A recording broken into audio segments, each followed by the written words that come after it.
Hello, my name is Erica Ebelhair, and I am a second-year law student at Penn State Law, and am participating in the Manglona Lab for Gender and Economic Equity. For one of the lab's projects, Witnesses to Herstory, we are capturing women's personal experiences in education, sports, and the workforce, focusing on the 1950s through the 1970s. Today, I have the privilege of interviewing Dr. Grethe Cammermeyer. Dr. Cammermeyer has served as chief nurse of the Washington National Guard, was the highest-ranking military official to challenge the military's anti-homosexual policies, and continues to be an advocate of public health and LGBTQ+ issues. Welcome, Dr. Cammermeyer. Thank you, Erica. Now, as your achievements demonstrate, you've dedicated many years of service in the United States military, but you actually emigrated here from Norway in 1951. How do you think moving to a new country at the age of 9 had an impact on your childhood? Well, I was totally lost, to say the least. And I don't think when you make a move as drastic as we did, that you feel a sense of continuity with your roots. And I think for me, that was probably the most difficult thing in trying to find out who I was and where I belonged. And I remember feeling that for years until after our immigration, my first time back to Norway, and then feeling, oh, this is why I feel different and don't really blend in the way I would have expected that others, other kids my age seem to be, in a different mindset than I was. Mm-hmm. And what about going back to Norway helped you feel kind of more like yourself? Well, I think some of the idiosyncrasies that I had as a youngster and as a young adult of feeling, I think, well, I don't know how you say that you don't feel like you fit in.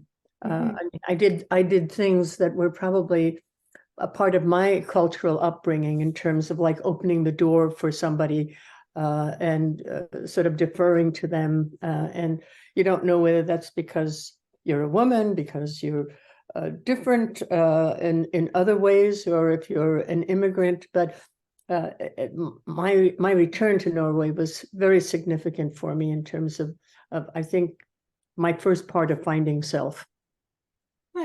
Good. Happy to hear that.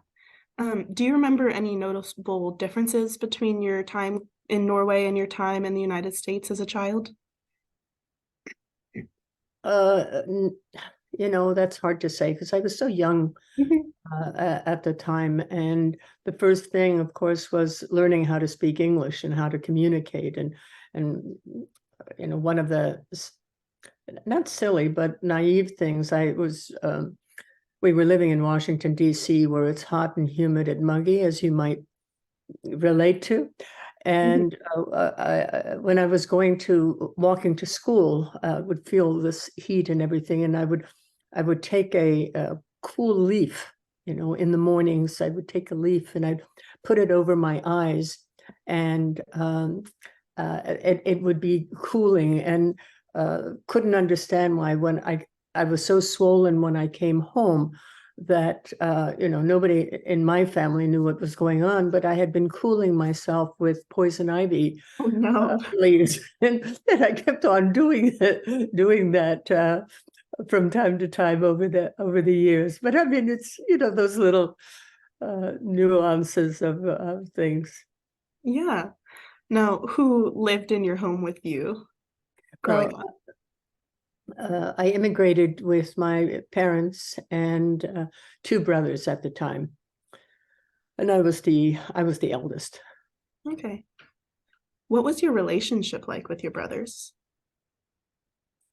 With my brothers, I think there was probably a bit of jealousy because at least my first brother is about 2.5 years younger than I, and he just seemed to get more attention, and it turned out he did because he was more sickly. But you don't think about that when you're a kid. You just see that there's a distribution. And I remember also feeling that, because he had a penis, that somehow he was treated differently. And Mhm. it's just something I remember thinking, but it wasn't that I wanted one. I just wanted, the equal treatment. Mhm. Other than him being sickly, as you say, do you know what prompted you to feel that there was a difference in treatment? Well, looking back and after reading my father's early genealogy, he described himself as having three children, and by that time I had another brother. So my brothers were considered his children because they carried his name and would throughout, Mhm. and I didn't. And so I think there was always a little bit of a sense of not having the same uh, value in my father's eyes. That Mhm. changed over the years, but during the growing up time, it felt that way. Mhm. As a child, did you feel that your parents treated you differently from your brothers? Not really. I mean, and I'm not sure if my perception now, looking back, is real, or if it's you analyze things over the year and you put the pieces together, and why is it that you had to, it's like it's hard to describe. Uh, I don't think that my parents treated us differently. I think my father was patriarchal, and his worldview was the way we behaved. And anytime there would be something that I might want to do, the answer would always be no, Mhm. and without explanation. And I think that ultimately altered the way I uh, treated respectfully all of the people with whom I worked while I was in the military, and also how I treated my children, in the sense that for him, essentially anything was no, Mhm. if it was something that we had wanted to do. And what I consciously have always said uh, to myself in terms of when the kids ask to do something that might be a little bit out of the ordinary, I would say, why not? And if I didn't have a good reason for the why not, then we would go ahead and do whatever they had on their mind. And I think that's really a healthy way of treating other people also. Can you help? Why not? Mhm. So would you say your parents' parenting style shaped how you raised your own children? Oh, absolutely. No question about it. No question about it. And for that matter, my parents, coming from Europe, my parents' relationship with one another and my mother's subservient role had a profound effect in what I was not going to have in my relationship when I married a man. When I agreed to marry, I remember clearly uh, feeling that I was going to lose me. Mhm. And so I gave up me to get married. And I didn't find me again until after I divorced. Mhm. Yeah, I'll definitely want to talk about your first marriage later, but for now, I am curious, when you say your mother had a subservient role, can you expand on what you mean by that? Well, she was educated as a nurse in Norway, so she had that in terms of a background. But when uh, until my father had a heart attack when he was a, a bit older, my mother did not know how to write a check. Mhm. She got at that time $25 a month, and that was to take care of all of the expenses in the house. That she deferred to my father and really had no personal and social life for herself for many years uh, after we immigrated to the United States. Now, it's hard to say whether that was solely because of being immigrants and having to sort of establish community, but it always felt as though she had not come into her own until at beginning, at least until after I graduated from high school. Mhm. So it sounds like your mother was responsible for most of the housekeeping and those kinds of household chores. Yes. Mhm. And do you know, other than that $25 stipend, if she could access your father's and hers money? I never saw, well, they never talked money, because in those days you don't talk money, politics, or religion.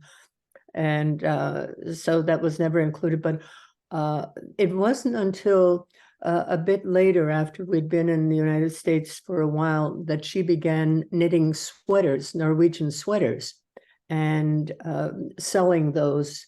And then subsequently, she was also an artist, doing silk screening and selling fabric and patterns to the garment industry in New York. So, but these are little subtle little changes that came over time. But no, she never had resources or access. Mhm. Switching gears now a little bit to talk about your early education. You mentioned earlier that you didn't know English when you came to the United States. How was it to deal with learning a new language while also trying to go to school?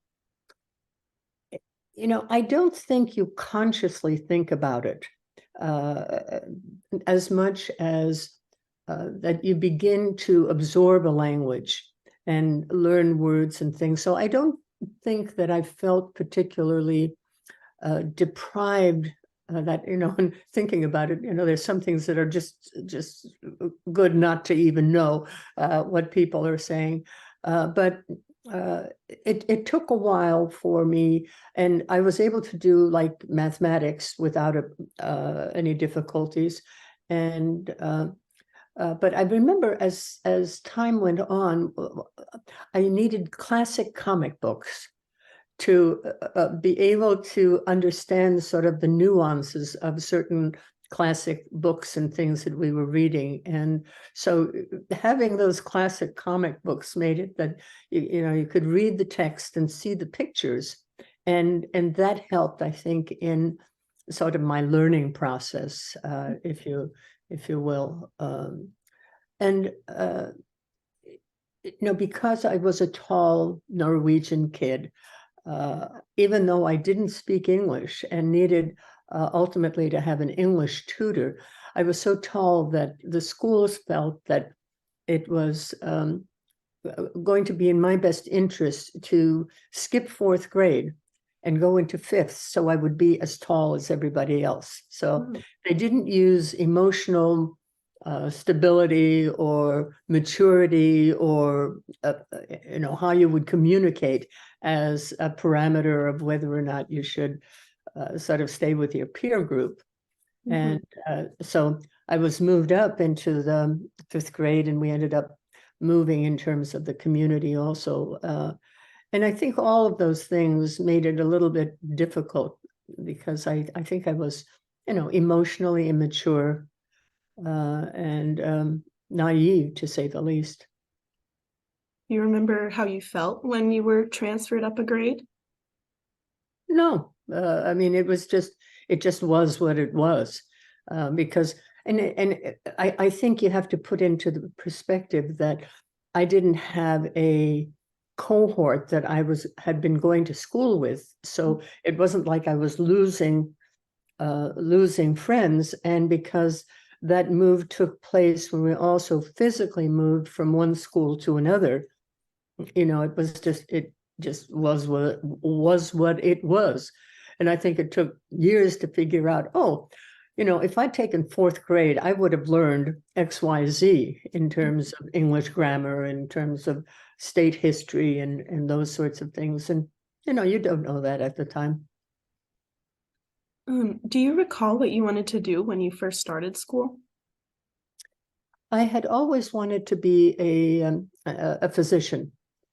And not that I wanted to emulate my father, but because medicine was in the family. I mean, I had two grandfathers that were physicians. I had cousins who were physicians or going to be studying that. I had my mother was a nurse, so it was inherent that somehow I was going to go into healthcare. And so being a physician was what my plan had been as long as I can remember. But going on to college, there was a freedom that I experienced that had a profound impact on my academic scholarship. And I almost flunked out of college and realized that, I was just not going to be able to do the diligence of pre-med. And so ended up going, I was going to quit college, and my mother said, well, that's a good idea. You can go and wash test tubes at NIH for the rest of your life. And that didn't seem particularly like a career that I wanted. And so I transferred into nursing, but felt horrible about it because nursing at the time also was a very subservient profession. And, thinking that, if you were in the nurse's station, you had to stand up and relinquish your chair to the physician, who was usually a male. And, it was not in high esteem in terms of a profession. And I think that was, one of the driving forces for me, that when I heard about the Army Student Nurse Program, that it really afforded me an opportunity to combine the profession with something that was meaningful, and that was to join the military and sort of give something back to the country that we had immigrated to, and also to make nursing seem like there was, it had meaning. And over the years, my concept of all of that has certainly just evolved, as I had continued my education and experiences that I've had in so many different arenas. Other than you wanting a meaningful career, was there anything else that prompted you to join the Army Corps while you were in college? Money. Having them pay for my schooling was because I was paying for it myself. My parents, my father particularly, didn't realize that in the United States you had to pay for your schooling. You couldn't. It wasn't funded in the same way that it was in Europe when he was going to school, and so there was never a question of whether or not I was going to go to college. It was just sort of elusive of how I was going to do it. And when the Army Student Nurse Program was something that I learned about, it was, well, this seems like an ideal fit, and it was. I ended up spending 31 years in the military, so it must have been okay. So when you made that decision in 1961 to join the Army Corps, how did your family and friends respond to that? Well, my parents, had no negative feelings at all about it, but their friends, because this was not that long after World War II, and women had sort of gotten a bad rap for making the assumption that any woman who was in the military had, a secondary reason for being there. Either they were whores, or they wanted a husband, or they were lesbian. They couldn't have the same, feeling of patriotism as a man. And so there was a lot of negative vibes sent out post World War II to get, I think, women to get back into the house and do the kids and food and all sorts of things. So their friends were very concerned about me joining the military. I mean, little did they know. But besides that, they supported my move to do that, and I don't think ever had any second thoughts about it. So you don't think they let their friends' more negative opinions influence them? No, because I was born and raised under Nazi occupation in Norway. My parents were part of the Norwegian underground. So understanding what patriotism and what serving your country one way or another was like, they understood that part of it as based on their own experience. And so they also knew that I needed to make my own decisions and build my own path for the future. And I think also being naive immigrants in some regards was also good for them and good for me. Mm-hmm. Moving back to some of your early education, did you enjoy school generally? Not to my recollection. No. No, I was not a bookworm. Um, no, I don't think I ever developed really good study habits. I was not brilliant, although I perceived myself to be, because I passed and I didn't study much. And that, came back to bite me when I went to college, and, it was a whole different mindset and work ethic. And, no, you're just not going to float through without putting some effort into it. Right. Were there any classes maybe that you enjoyed more than the others? Well, early on, it was math because obviously I couldn't really participate in the others. But as I went on, I really enjoyed the microbiology, zoology, the things that one would expect if you're going into the healthcare arena. And so it was a fit. It never felt as though it wasn't. Mm-hmm. And did you participate in any sort of extracurricular activities at school? Well, in high school, I was very involved in sports and ended up as president of the Girls Athletic Association. And it was, those were the old days, Mhm. and I also actually was on a semi-professional softball team, traveling around the East Coast for 2 or 3 years. But by today's standard, it was so different. Because, for example, in basketball, women could only bounce the ball 3 times, and then you couldn't cross the center line. You had to throw the ball into the other side of the court, because women shouldn't be running, because that would mean that they wouldn't be able to have children, which was, of course, their only reason for being.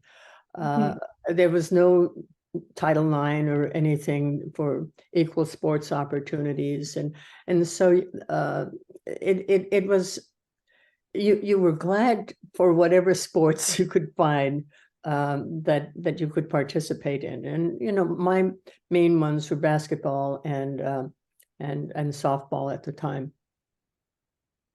Do you happen to remember what other sports were available for female students? Well, this was on the East Coast, and the East Coast and West Coast are a little bit different. I think we had tennis and badminton and volleyball, and soccer, the beginning of or hockey, field hockey. But it was just something to fill in your PE time when you were in school, and the emphasis has changed so dramatically now. We're season ticket holders to the Storm team here in the Seattle area, and to watch them, it's just remarkable. It's such a joy to see them have the opportunity to really excel. And you can't help but wonder, gee, I wonder if would if 60 years ago, those same opportunities would have been there for me.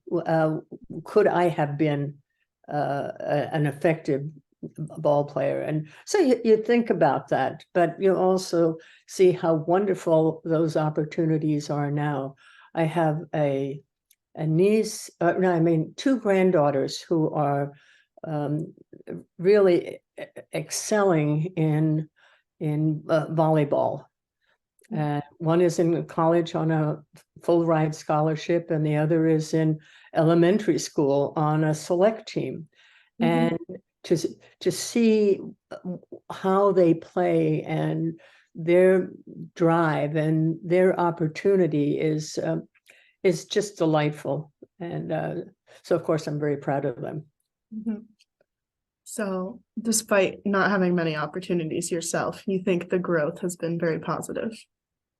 Oh, how could it not? I mean, what I remember my sons, as they were growing up and were involved in sports also, uh, the camaraderie and the discipline and you know what you are not exposed to in the same way in terms of drugs and alcohol and things like that. It really keeps them um, sort of in check in a time when the world can just go nuts and have no values at all. So I'm very grateful for sports. During either elementary or high school, do you remember having a school uniform or a dress code you had to abide by? In no, when I was in the only thing was those really weird PE outfits where you that was like in high school and in sports. But then when I was in my junior year of college as a student nurse, you were in a student nurse uniform, and that felt, you really feel like tough shit. But then joining the military, it was being in uniform, and then you all of a sudden become 2 feet taller, and there is a sense of pride with that comes with that, which is actually quite good for the ego. So you actually liked having a uniform. Well, if you think about it, you don't have to decide what you're going to wear. Everything, it's already there, it's hanging, it's ready to go, and you just don't have to worry. And those tough decisions of what to put on in the morning can be exhausting. During your time in high school, which I believe was 1956 to 1960, do you recall taking any classes that only were required for female students? Yeah, it was actually 56 to 59. And because the schools in those days were like 6, 3, and 3. Okay. Women had physical education, that were separate, but also we had home economics, and there was the cooking part of it, and then there was the sewing part of it. And so you never learned to pick up a hammer or use a chainsaw or anything like that. And I think that was sort of annoying. The last thing I wanted to do was to learn how to sew. And cooking was not anything I was particularly interested in. But I mean, you learn these things, and it's good. And nowadays, the fact that men can, or young men can have those classes also is also good. Were the male students at that time taking something like shop that women or female students were excluded from? Yeah, exactly.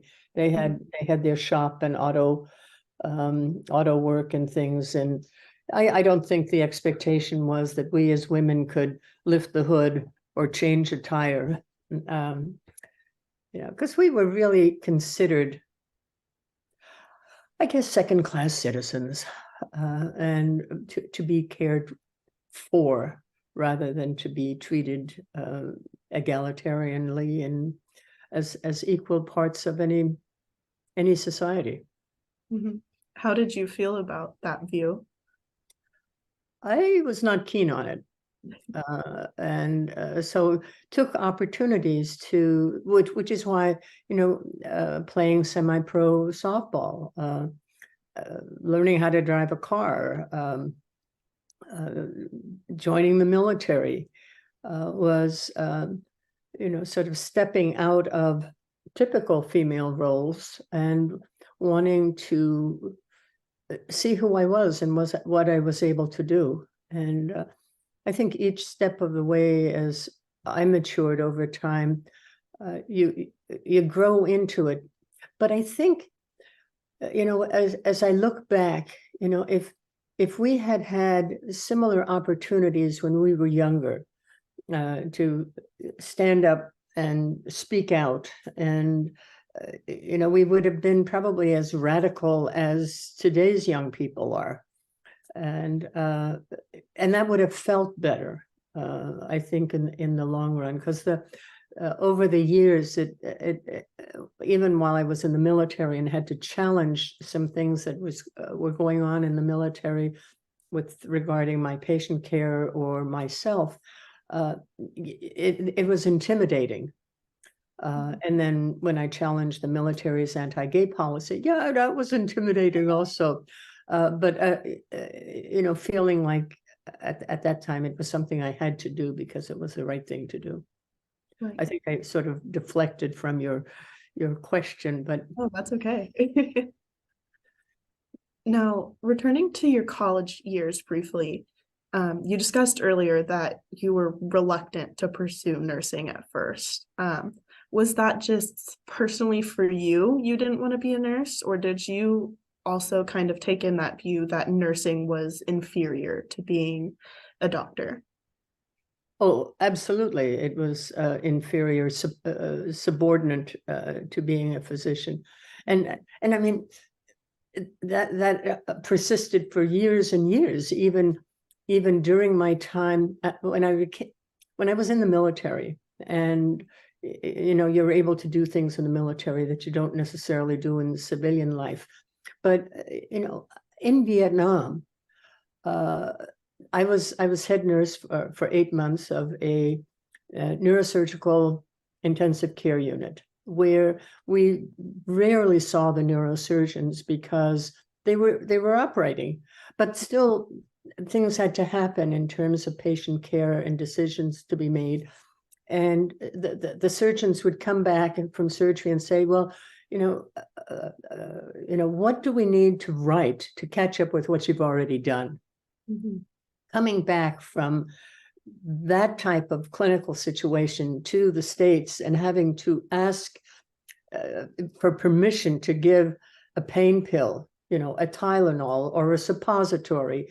I mean, it was so humiliating.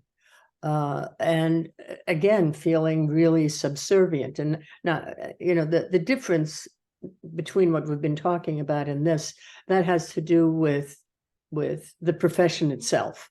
Mm-hmm. And state laws governing what nurses can do under which circumstances and things like this. And one of the reasons why I continued on to become both a nurse practitioner and get my doctorate in nursing. But it was, I think, the compounding of being a female nurse after Vietnam and what we were able to do over there as compared to stateside, were all things that make you feel subservient, both intellectually and humanly. But as I say, that part of that is professional differences rather than just gender differences. When did you start to feel that the nursing profession wasn't subservient to physicians? Well, probably not until I had gotten my master's and was a nurse practitioner, but at the same time, that when you think about what the role of each of those professions are, and early on, it was all female. Nurses were virtually all female, and it was like, if it was a male nurse, he must be queer. And, so there was something, curious about a male nurse. But we didn't feel that way about a male physician. We didn't feel that way about a female physician versus male. So that our whole conception of gender versus profession was all screwed up because it was so yeah, I don't know how to describe it, but it was a strange time. And fortunately, that has changed as the nursing profession has become really on parity in some ways with medicine, depending on what the educational background is, but also that there are different roles that each serves. And I think it's for the good of patient care ultimately. Yeah. Earlier, we discussed your decision to join the Army Corps. Were those motivators the same for why you decided to stay after graduating in 1963? Well, the reason for joining was that I was combining nursing as a wimpish profession with the military, which was, had meaning and power and a reason for being. And all of those things were fulfilled in my estimation for me during my career in the military. I was obligated for 3 years after 2 years of educational support, and really loved the military, loved the discipline, not having to make decisions, not just about what I was wearing, but where I was going. I had options in terms of applying for various either specialty area or places where I could be assigned. Mm-hmm. And the other really interesting thing about the military was that it was extremely egalitarian, so how you were treated and how you advanced in the military was based on how you did your job. It was not based on gender. It was equal pay for equal service and rank and all of that, so that it was the most equal type of opportunity you had as a woman. And I think the VA has a similar model in terms of being able to get promoted within the system based on the work that you do, the education that you have, and not based on gender. Mm-hmm. And I ended up actually spending 7 years in the military on active duty, and was only forced to leave because they had a rule that women couldn't be married at first, and then women couldn't have children. So I was forced to leave because of having children. I had gotten married, so coming back from Vietnam, realizing that we were starting a family and had to leave. That so that broke my career trajectory. But once the policy changed, I was able to go back into the reserve forces, and then worked also at the VA. So I was government owned in every aspect of my careers. I mean, in all of my active nursing, I was probably 9 months was the only the amount of time that I spent in a civilian hospital. Well, since you brought up your first marriage, I'd like to talk about that a little bit more. I know you met in 1965. Can you tell me more about how you and your former husband met originally? We met in 64 on a blind date, Mm. and then dated for a year, and got married.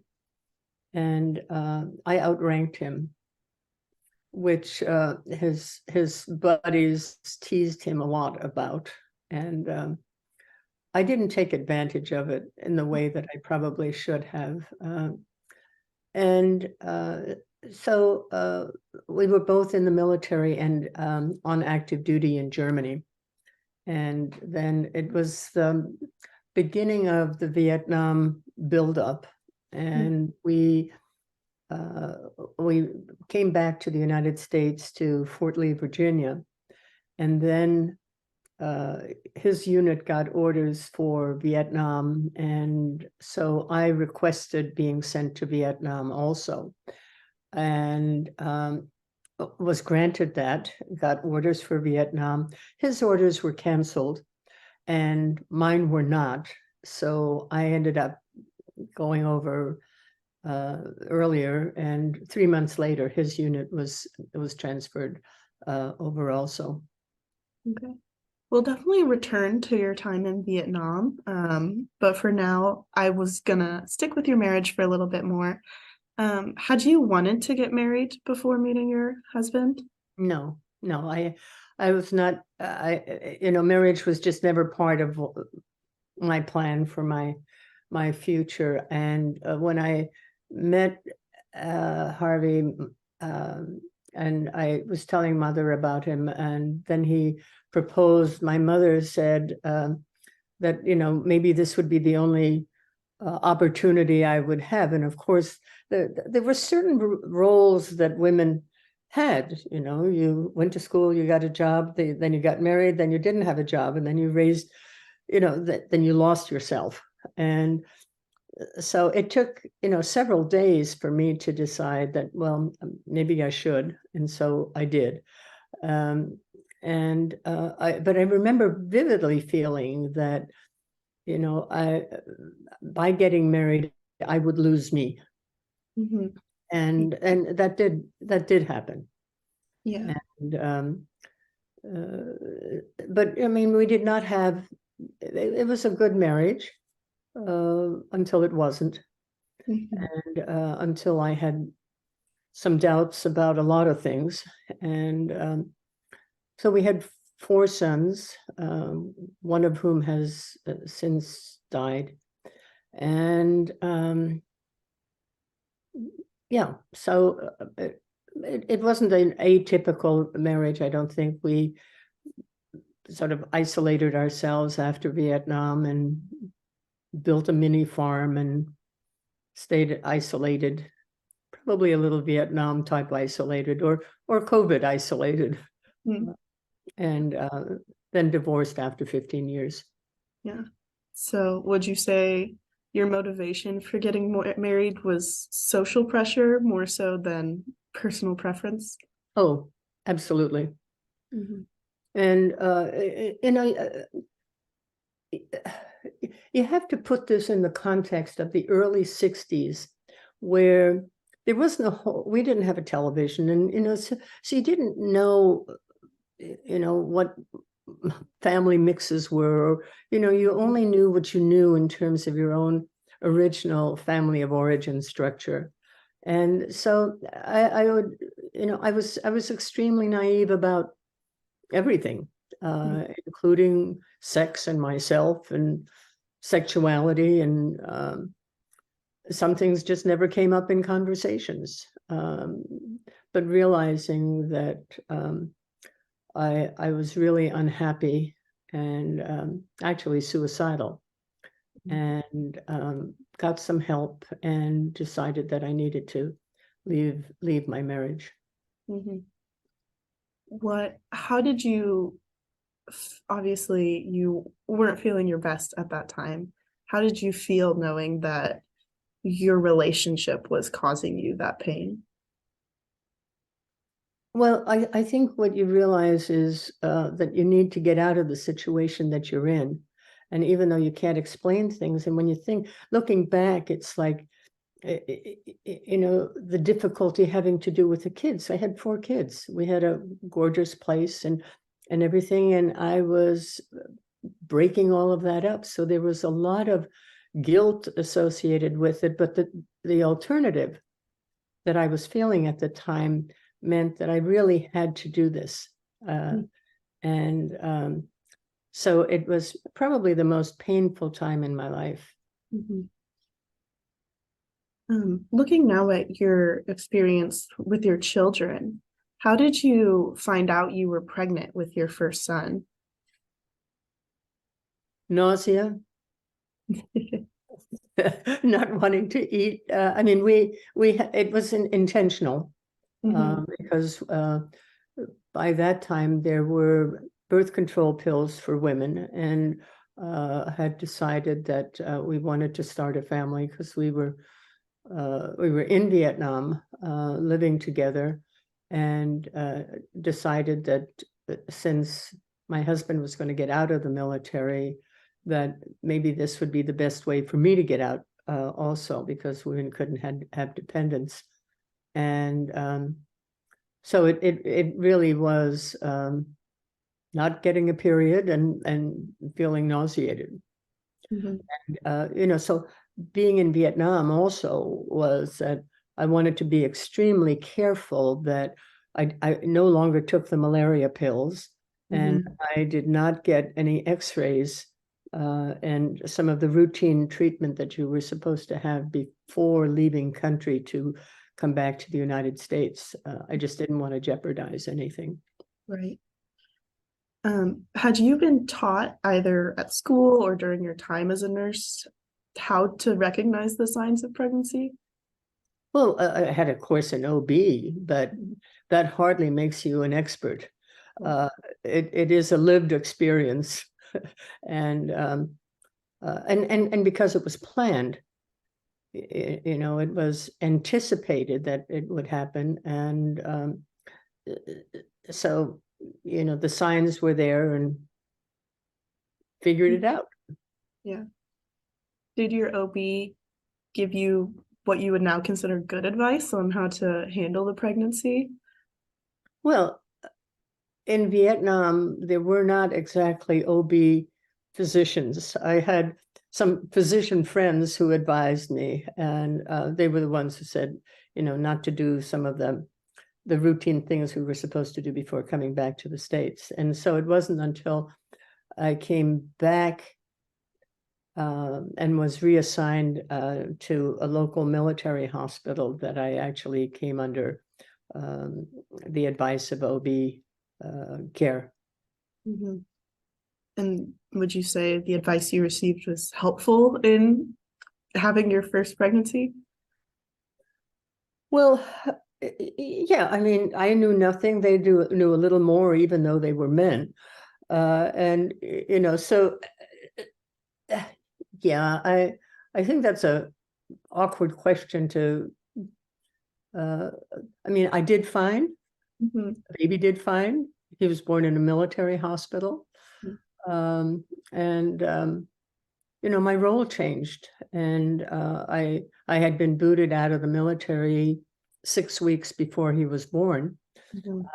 because you couldn't have a dependent, or as a military person, you couldn't have a child born on active duty, because then the child would become a ward of the government, and they would have to pay you to raise him, which I tried, but it didn't quite work that way. And so there were many changes that took place because of that, both in my role in the family, and losing my career, and yet he was a wanted kid. Yeah.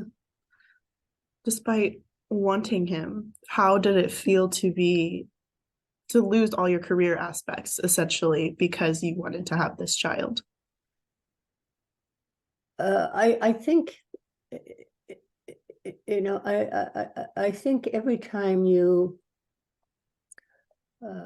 have a major change like that. It's not unlike being becoming retired from the military, the VA, from nursing, whatever it is, that you have to redefine yourself. Who are you now? And do you have any value? Can you pull out from your experiences of the past to become a new you, or how do you remold yourself so that you have that sense of meaning?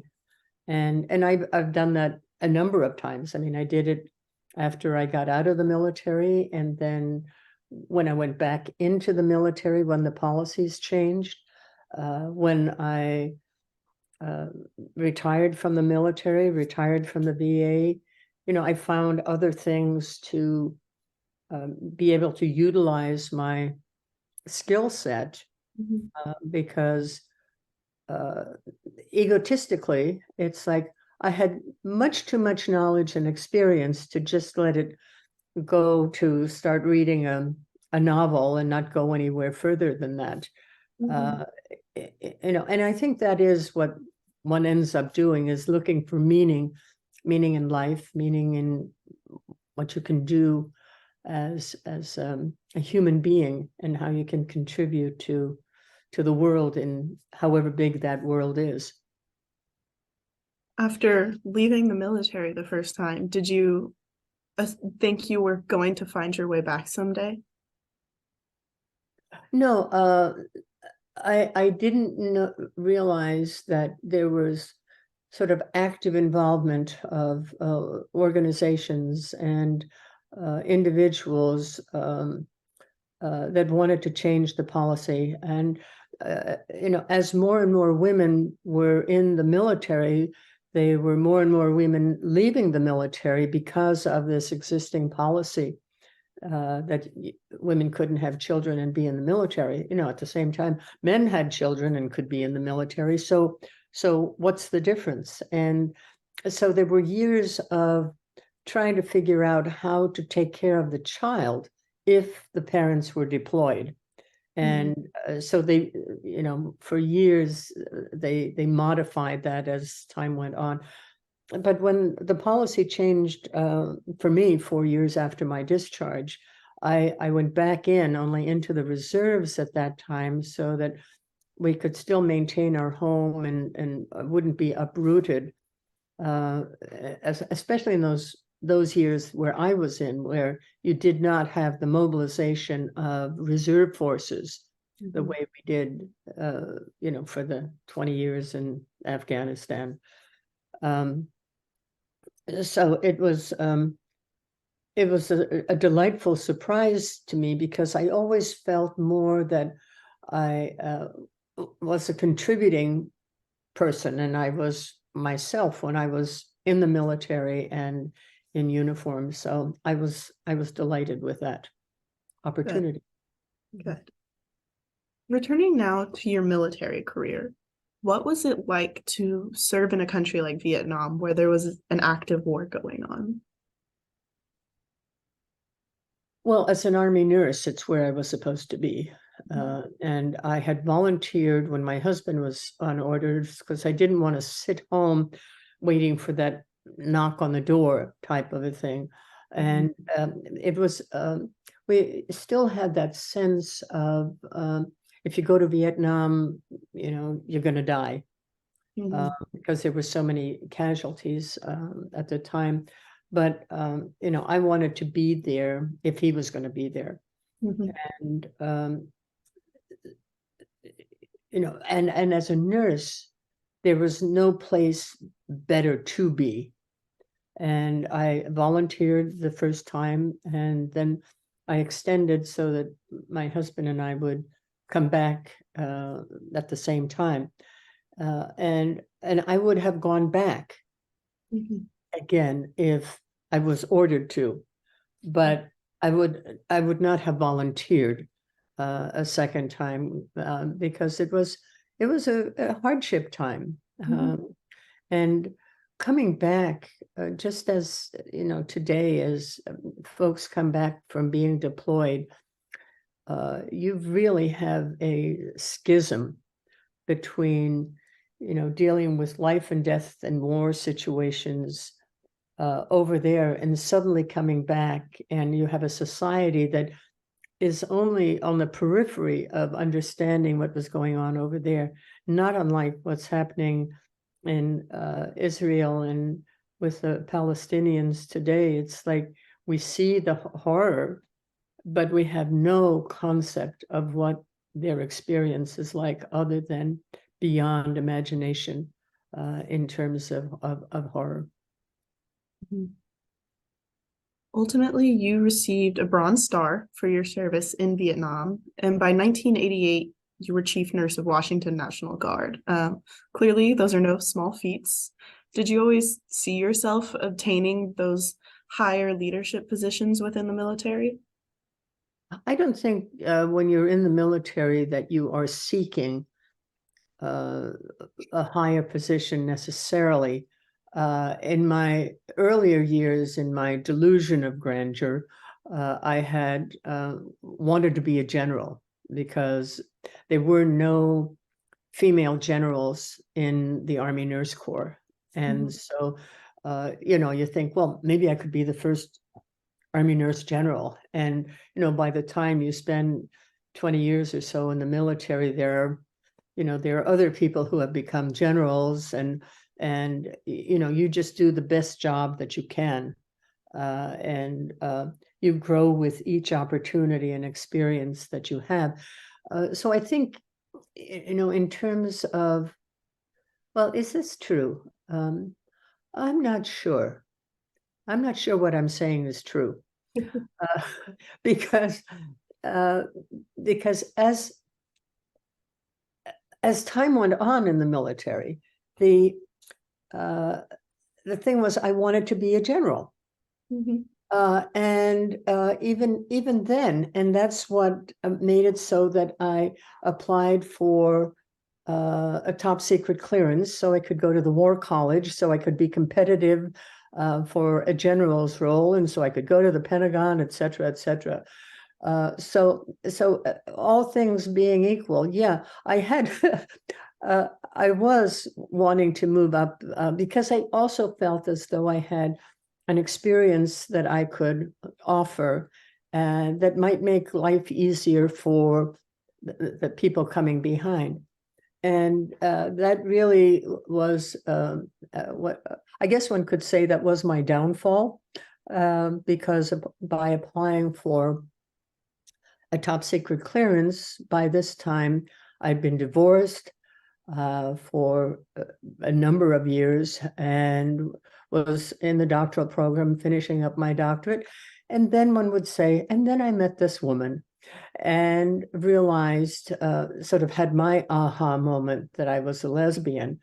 And that was, being homosexual was incompatible with military service, according to the military, even though there are thousands of gays and lesbians serving in the military in those times.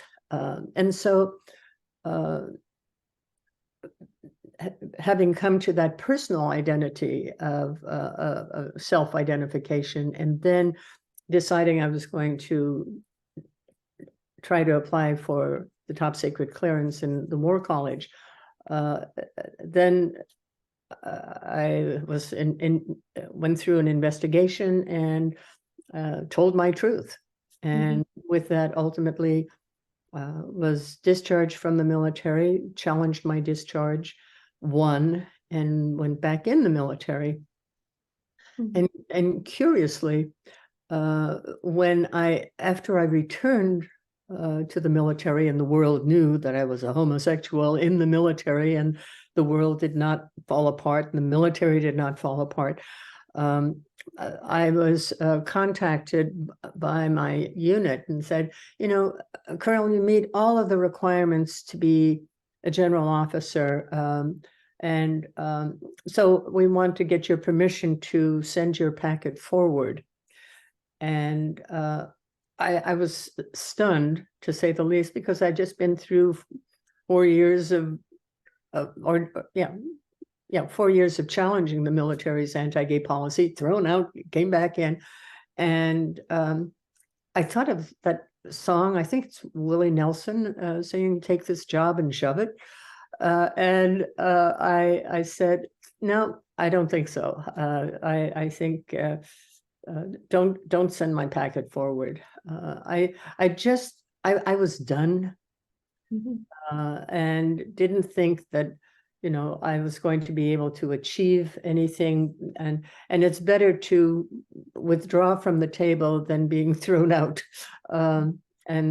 So I mean, I again sort of deflected from where we originally started, but yeah, so I had wanted to be a general. When I had the opportunity to try, I backed down. How did it feel to, I guess, let go of that thing you'd been chasing for a decent time? Well, are you thinking in just after they asked if I wanted my packet sent forward?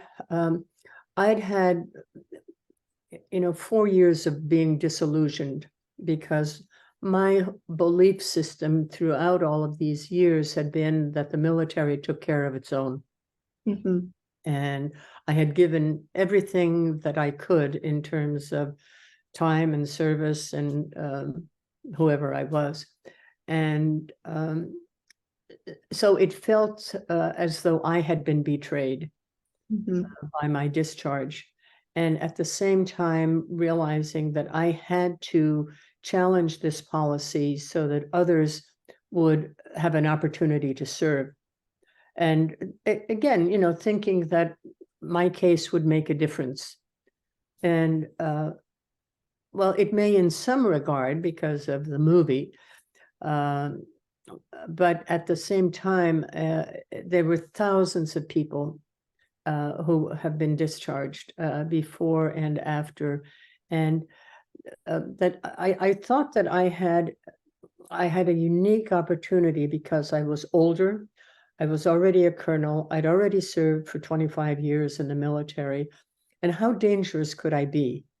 I had a family. I had, 4 sons, and admitted that I was a lesbian. So how dangerous could I be? And I really needed to continue to challenge the policy, hoping that it would change. Now, I won, but in return, we ended up with Don't Ask, Don't Tell. Yes. And for 17 years, lobbied and fought for the repeal of Don't Ask, Don't Tell. And I think probably the highlight of everything, maybe we shouldn't get there yet, but the highlight of everything was at the signing of the repeal of Don't Ask, Don't Tell, being asked to lead the Pledge of Allegiance, because of the 300 some people of us who were there. It was the first time in 17 years that it felt as though that pledge applied to us also. I am going to go through some of those moments again, just so we can get in more detail, if that's okay with you. Sure. Okay, wonderful. Now, as you've alluded to, in 1989, you, during a security clearance interview, said you were a lesbian and were discharged from the military. And you've said that you decided to bring suit because, you thought it would help people after you. But how did it feel to challenge essentially the monolith that is the US military? Oh, when I was told I was going to be discharged, because the investigator had reported to my command that I was going to be discharged, I was devastated and had absolutely no idea what to do, where to come. I knew that I couldn't fight the military myself because I was still in it. And so then it was, where do you begin when you know nothing about the legal system? You have no idea that there is a defense group and a prosecuting group, even within the military. And so I didn't know that there was anybody else who had done this sort of thing, come to find out, of course, there's a whole litany of folks who had challenged the military policy, and some had succeeded. But I was totally at a loss, and then ended up interviewing a couple of attorneys in companies, but realizing I could never afford their services. I mean, I was a working mom, essentially, and serendipitously ended up hearing about Lambda Legal Defense and Education Fund at the time, and through all sorts of peculiar ways ended up being in contact with them, and also through the military law task force out of San Diego. They were the ones that I was first able to talk to somebody that understood what the policies were. And Kathy Gilbert at the time there said, don't say anything more to anybody. Refer them to me. And it was like this huge burden was lifted, because I had no idea what I was doing or how we were, how I would proceed with the challenge. And so through the Military Law Task Force, then Lambda Legal Defense, then the Northwest Women's Law Center, now the Legal Voices here in Washington, and Perkins Coie. I mean, I had a team of attorneys, and I felt like, well, here I was the puppet, and everybody was working around, pumping me for questions having to do with the military and my career and stuff. And but the world went on around me, and it was overwhelming. And Mary Newcomb, who was my primary attorney out of Lambda, and asked me, she said, if you go forward with this, there's going to be a lot of propaganda. There's going to be a lot of people interested in the case, and are you willing and able to take all of that on? So she was very aware of the impact that would have on me personally, because she'd been through it with another client, Dusty Pruitt.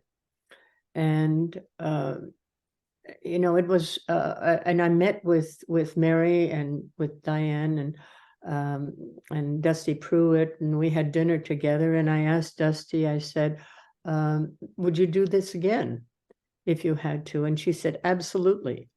So I was getting the reinforcement that the people who had been involved, even though they may not have succeeded immediately, that this was so important that we really had to continue to move forward. But it was very lonely. It was very intimidating, and it was humiliating in a way, because I come from a background of sexual naivety, and all of a sudden people are going to know that I'm a homosexual, and it had a connotation that you spend your whole life in bed, rather than that you have a life and you just happen to have sort of an emotional connection with somebody of the same gender rather than opposite gender. And so it was a very peculiar and lonely time. And then I had to come out to my kids, and were they going to want to have anything to do with me? And so there were on so many levels. And then in addition to that, with the notoriety, if I was going to take it on, was I going to lose my job in the VA? So I had to talk to my boss in the VA. I had to deal with my patients. I had several hundred clients because I ran a seizure clinic and a sleep lab. And all of those folks were going to know stuff that they didn't need to know. And so there was a lot of stress, to say the least. but I had just and I knew nothing about the legal system at the time. And I think that's really the most that I got out of everything was this respect that I ended up having for attorneys and the work that they do and how important they are. And obviously I couldn't have done it without them because they were the ones that did it. And I was just the person that the case that they were walking through. Mm-hmm. Well, after 4 years of stress and anxiety and loneliness, in 1994, you did win your case. So how did that feel to at least know you have won your personal battle? Well, it was a little mixed, winning the case after all of this, because it was one for me, but by that time, Don't Ask, Don't Tell had also been implemented. And so I won, and curiously, the judge said, you're now, we are sort of rescinding your discharge, but you are still governed under Don't Ask, Don't Tell. Mm-hmm. So the world knows that I'm a queer, and yet I'm not supposed to let anybody know that I am. And we had a book that was just coming out called Serving in Silence. There was the movie with Glenn Close, Serving in Silence, and I was now governed under Don't Ask, Don't Tell. Right. So, it was a little bizarre. And I was doing a lot of university talks and everything. And it was like, I cannot tell you that I am a lesbian because I'm governed under Don't Ask, Don't Tell. But of course, everybody knew. Right. So it was sort of this ironic situation. Mm-hmm. Can you briefly explain what the Don't Ask, Don't Tell policy was? Okay. Prior to Don't Ask, Don't Tell being made a law, homosexuality was ruled incompatible by regulation. So it was sort of self-governed by regulation that homosexuality was incompatible with military service. And as a result, if you were found out or somebody ratted on you, then you could be discharged for just who you were. Mm-hmm. And my case ended up, I think, causing a lot of discussion in both the political arena and the legal arena and the military arena. And part of it was because of my rank, but part of it was because of the movie also. And so Bill Clinton, who was then the candidate for president, was trying to negotiate to do away, and had said that he would do away with the ban against gays serving in the military. And Sam Nunn says, that's not going to happen on my watch. He was president of the chairperson of the Senate Armed Services Committee. And so ultimately what was decided was that, well, gays could serve in the military, but they could not let anybody know that they were, because that would be sort of equivalent conduct, which would be incompatible with military service. So you could serve in the military, you couldn't let anybody know, you couldn't get married, and that was, mostly overseas anyhow. And so you were and nobody could ask mm-hmm. if you were also. So you were supposed to live in this bubble, go to work, but not talk about anything about your personal life and anything else. And during those 17 years, we had 14,000 gays and lesbians were discharged from the military under Don't Ask, Don't Tell. Mm-hmm. So it really didn't do much other than making people feel, well, I can at least hide and lie and still be in the military. And so when President Obama and the Congress at the time decided that, they were losing too much, and sign and had the repeal, then life changed for members in the service. But it did not include trans service members, because trans is you can't do that in a soundbite. And even in the gay community, there was this shunning. I felt a shunning of the trans community and individuals because we didn't understand it. I mean, we were just beginning to understand the difference between drag queens and transvestites and homosexual and bisexual. And I mean, we were just beginning to talk about it as a society. And then you throw trans folk in, who have a whole different journey that they have to take. And so they were not included. And but I think, right now there is a political backlash against anything that isn't, Jesus Christ. And so it's a very difficult time for even those of us who are married to a same-sex partner. And, we're going to have legal battles from, reading a book. And, so it's yeah, I digress. As you mentioned earlier, you actually led the Pledge of Allegiance at that signing ceremony to overturn Don't Ask, Don't Tell. What was the experience like to have seen that policy from its inception to its end? Well, I think all of us who had been involved in that effort felt a vindication that, it was for the right reason. All of what we have done and worked on was for the common good, and we won. And it was, we were speechless in many ways, and teary and ecstatic. And I remember one young captain coming up to me after the ceremony and thanking me for my efforts and saying, now I no longer have to choose between my love and my job.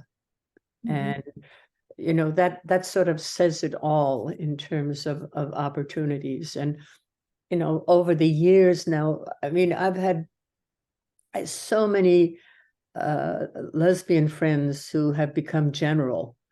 And when we see one another, it's like, you did it, it's just really great. And they say thank you to me for my efforts at the time. But again, it's like I get a lot of credit just because of people like Barbara Streisand and Glenn Close and folks being involved in my case. But I was just the symbol of the thousands of others who lobbied and worked hard on all of these efforts to overturn the law. After Don't Ask, Don't Tell was overturned in 2010, did it feel easier to be queer? Did it change kind of your perception?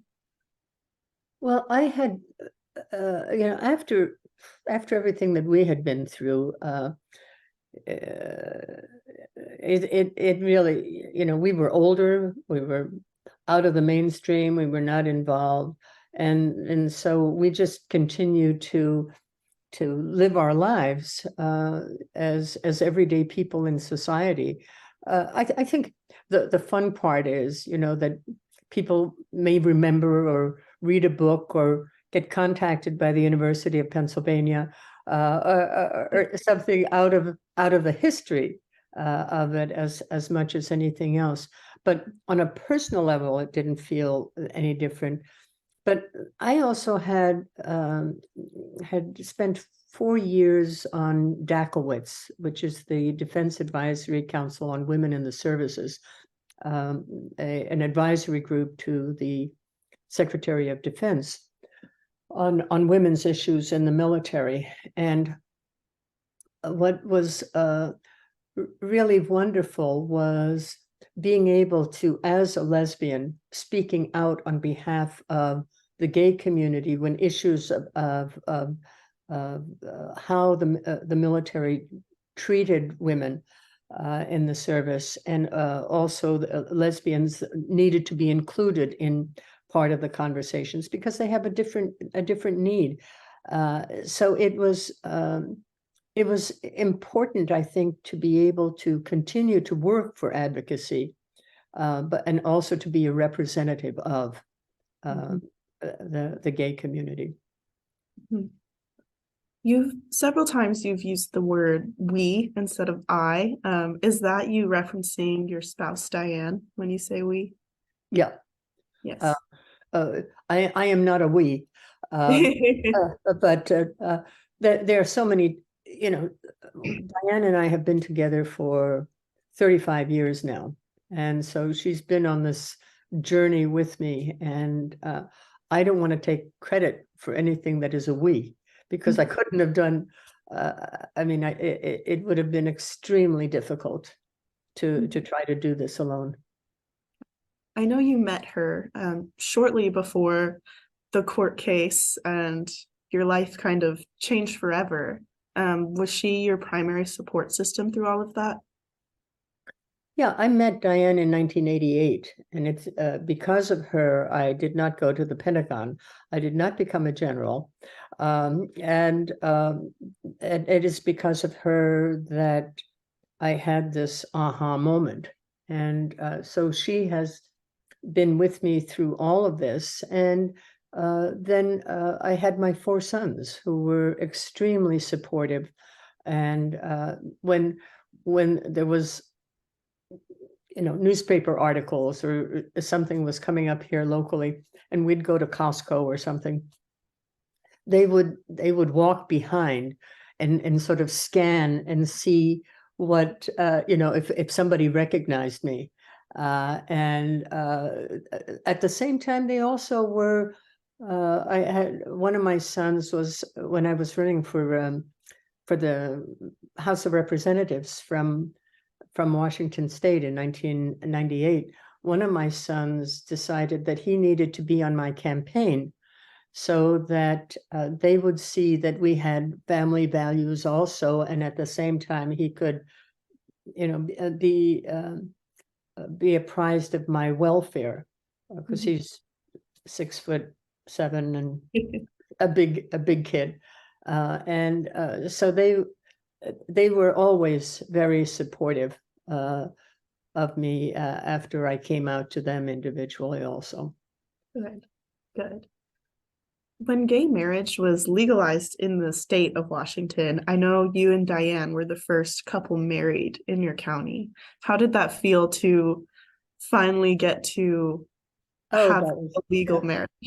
That was so much fun. It's like, I remember there were so many people when Apple has a new item out and people are sitting in front of the store in their chaise lounges waiting to get in. Well, we ended up having 10 weddings at our home, and so they all, on the same day, which was the first day that we were allowed to get married in Washington State, on the 9th of December. But I would do liaison with the office in Coupeville, where our government is here for Island County, and would check with them to make sure that they knew that there were people coming in, there were going to be gay marriage things. Is there anything that we need to do in advance? Sort of to prep them on the fact that this was going to be a big deal. And so the morning of, Diane and I got outside in our chairs, sitting there in the cold, wanting to be the first people to go in and get the paperwork done. And the folks there had cookies waiting and coffee, and it was going to be a celebration from their perspective also.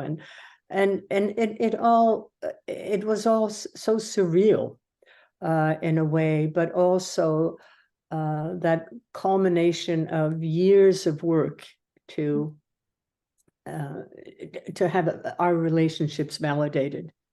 And it's not like the marriage was the pomp and ceremony type of thing with wedding dresses and stuff, but it was the legal paper to show that we were married and that we were protecting one another.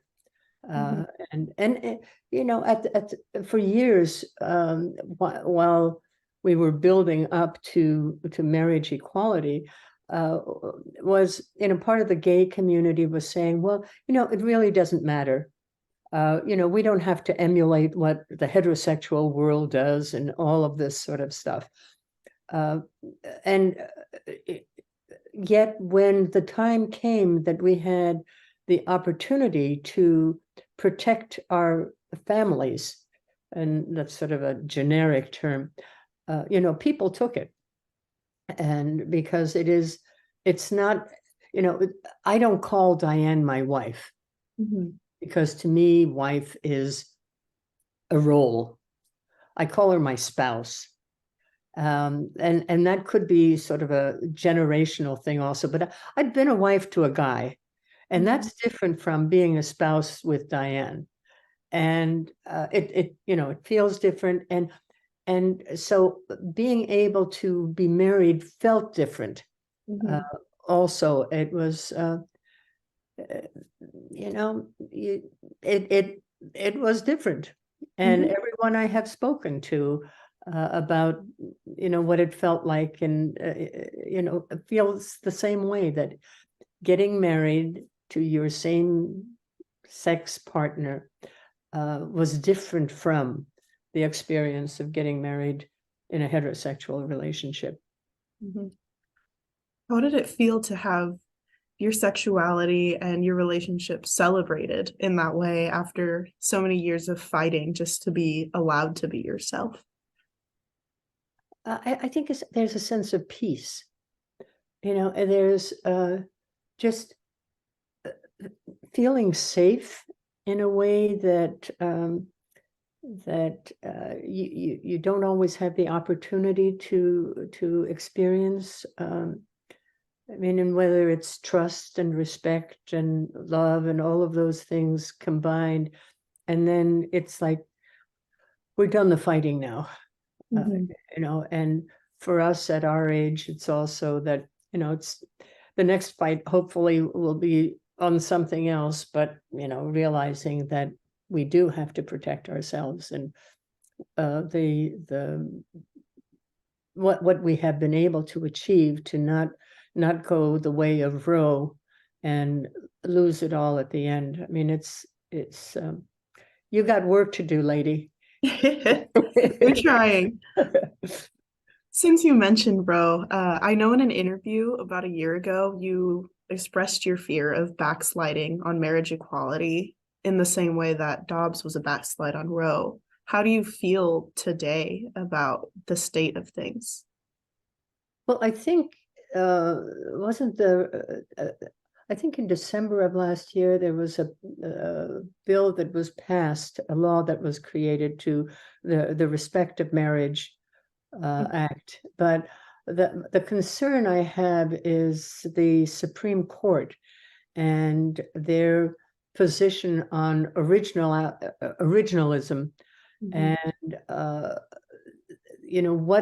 how will that be twisted around in such a way that precedents that have been established all of a sudden are eliminated because we are a different society today. And it's very concerning. And what is also very reassuring is that you can have elections like we did a couple of days ago, where people are really concerned about their privacy and ability to make decisions, and that should not be in the hands of the government, but should be in the hands of individuals. And I don't know how how much more we can do to protect the gains that we have made, other than to make sure that people of like minds are the ones that are making the decisions in Congress. And so we really need to keep up the fight.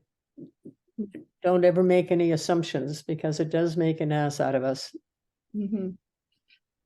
Today in 2023, you do continue to fight for the rights of LGBTQ plus individuals.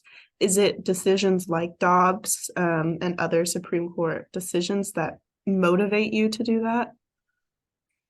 Yeah, I think I believe that because of precedents that had been established in the past, and because even during various hearings that these justices of the Supreme Court decided that they were not going to abide by what they had originally said in the hearings about believing in precedents, and that really is disturbing, because even though you want to believe that common sense is going to prevail, and I'm wondering whether or not the impact of Dobbs is a wake-up call. Certainly it's a political wake-up call, but I wonder if it also is one that will motivate us to stay informed and to make sure that we get the appropriate, obviously, the appropriate people in Congress to keep those laws in place. But I think the other thing that has happened because of Dobbs is that we cannot rely on precedents. Mm-hmm. We have to make sure that the laws are there to protect those precedents, and that hasn't been done yet, and needs to be. Right. Do you think if you had not faced your own experiences with discrimination in the past, that you would be the advocate you are today? Oh, no. I think I would have just continued to do my job as a nurse. I think it may have come out that I was in a same sex relationship, but I learned a bit about advocacy having to be an advocate. Mm-hmm.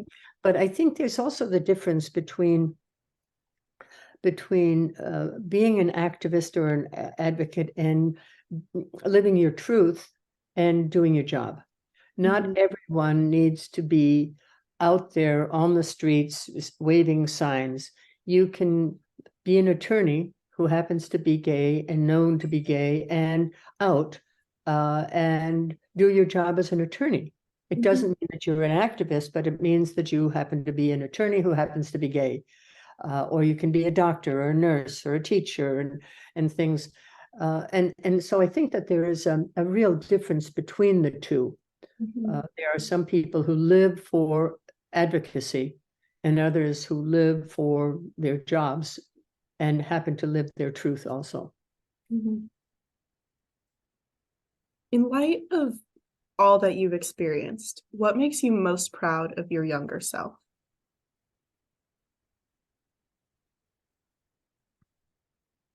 I think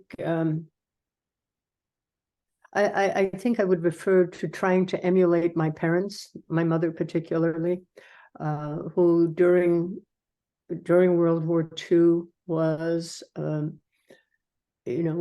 taking a stand for the Norwegian, involved in the Norwegian resistance, and mm-hmm. standing up for the right thing, and always wondering if I would have been strong enough to do the same. And so when I have the opportunity, it's like, maybe this is as good as, or maybe standing up for what's right and speaking my truth and willing to take a stand has the equivalency.